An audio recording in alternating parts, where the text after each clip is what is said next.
ভারতবর্ষের বুকে তোমরা আঘাত করে আমাদেরকে যতই আমাদের সম্প্রীতির বন্ধনকে নষ্ট করতে চাও না কেন, এই সম্প্রীতির বন্ধনকে আমাদের কোনোদিন নষ্ট করতে পারবেন না। আমরা প্রস্তুত আছি ভারতের হয়ে লড়তে এবং ভারতকে বাঁচাতে, দেশকে বাঁচাতে। আপনারা পাকিস্তানের বিরুদ্ধে যথাযথ ব্যবস্থা করুন, আমরা আপনাদের সঙ্গে আছি। প্রিয় দর্শক শ্রোতা, আপনারা দেখছেন নির্ভীক। এই মুহূর্তে আমরা উপস্থিত আছি আরামবাগের মায়াপুর বাসস্ট্যান্ড এলাকায়।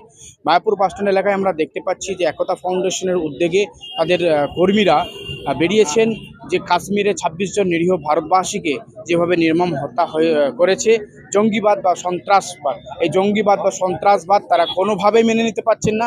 দিকে দিকে যেভাবে মোমবাতি মিছিল করে সেই নিরীহ মানুষদের পাশে দাঁড়াতে বদ্ধপরিকর সারা ভারতবর্ষী, এবং তারা এই মিছিল থেকে দাবিও জানাচ্ছেন যে নিরাপত্তা যেন আরও কঠোরভাবে নিরাপত্তা দেওয়া হয় এবং যেন পাকিস্তানকে বা জঙ্গিবাদকে বা সন্ত্রাসবাদকে যেন উচিত শিক্ষা, কড়া শিক্ষা দেওয়া হয়, তার দাবিও করলেন এই মিছিল থেকে।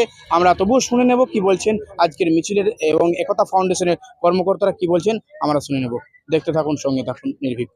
আমরা সকলেই জানি আমাদের যে ভারতবর্ষের বুকে যে সন্ত্রাসবাদের আঘাত হয়েছে, সেই আঘাতে আমরা জর্জরিত হয়ে গেছি এবং সেই আঘাতের প্রতিবাদ স্বরূপ অনেক রকমভাবে প্রতিবাদ করা যায়।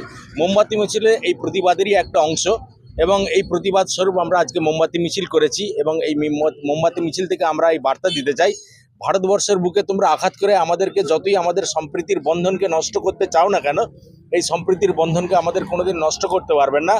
এবং এই ভারতবর্ষের বুকে আমরা হিন্দু, মুসলিম, শিখ, ইসাই যেভাবে একে অপরের সঙ্গে কাঁধে কাঁধ মিলিয়ে ভারতবর্ষের জমিনের বুকে আছি, আমরা ভবিষ্যতেও থাকবো।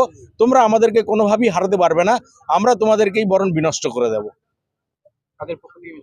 আর এটা একতা ফাউন্ডেশনের পক্ষ থেকে আজকের এই মিছিল। আমার নাম খলিল মল্লিক, আমি এই একতা ফাউন্ডেশনের সভাপতি। জি, আমাদের বার্তা হচ্ছে খুবই স্পষ্ট যে ভারতবর্ষে যে জঙ্গি হানা হয়েছে, জঙ্গি সন্ত্রাসবাদ হয়েছে, এই সন্ত্রাসবাদের বিরুদ্ধে এবং জঙ্গিদের বিরুদ্ধে আমরা অবশ্যই সবাই একতাভাবে লড়তে চাই এবং একতাভাবে হিন্দু, মুসলিম সকলেই আমরা প্রতিবাদ জানাচ্ছি এবং ধিক্কার জানাচ্ছি। এবং আমরা এই ছোট্ট প্রতিবাদ থেকেই আমরা জানাতে চাই যে কোনো রকম কোনো কিছু থাকলে আমরা প্রস্তুত আছি ভারতের হয়ে লড়তে এবং ভারতকে বাঁচাতে, দেশকে বাঁচাতে। তাই আমরা সর্বদা প্রস্তুত। ভারত কিভাবে বাঁচবে, ভারত যেভাবে আমাদেরকে কাজে লাগাবে, ভারতকে বাঁচাতে আমরা সর্বদা প্রস্তুত। আমার নাম মোহাম্মদ রাকিব হক।